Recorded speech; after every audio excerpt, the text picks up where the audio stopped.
नमस्कार जय श्री जगन्नाथ आपण मनंकु मो चैनल रु अनेक अनेक अभिनंदन। श्रीमंदिर रे चंपक द्वादशी आज चंपक द्वादशी ज्येष्ठ शुक्ल द्वादशी रे श्रीमंदिर रे देव दंपति गुआली शोभायात्रा 36 निजोगरी सेवायत मान पक्षर अनुष्ठित कर देव दंपति तथा प्रभु मदन मोहन और देवी श्रीदेवी नगर परिक्रमा सहित पंक्ति भोग ग्रहण करती।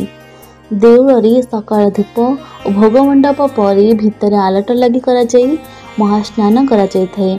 ଏହା ପରେ ନୂଆ ଲୁଗା आदि और चंदन लगी कराଯାଇଥାଏ। मध्याह्न धूप पर देव दंपति को भितर को विजे कराଯାଏ और पर बंदापना होई आज्ञामाला प्रदान कराଯାଇଥାଏ। झुलण मंडप तले थिबा पालिंकी रे प्रभु मदन मोहन और श्रीदेवी रुक्मिणी को विजे कराଯାଇଥାଏ। शोभायात्रा रे श्रीमंदिर प्रदक्षिण करी सिंहद्वार दे बड़दाण्ड रे श्रीनगर ठारे खट को विजे कराଯାଇଥାଏ। सेठी महास्वार द्वारा प्रस्तुत पिठा पंचोपचार रे पूजा और मणकी होइଥାଏ। गजपति परिवार नारी माने श्रीनगर ठारे प्रभु और देवी को वंदापना करी भेटी प्रदान करिथांती।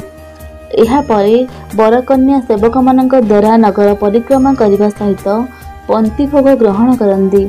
देवादेवी शोभायात्रा देउलरू बाहरी श्रीनगर बालुसाही जियर स्वामी मठ बराही ठाकुराणी मठ हाटमुंड और हरचंडी सही श्री जम्बेश्वर मंदिर में पहुंचती।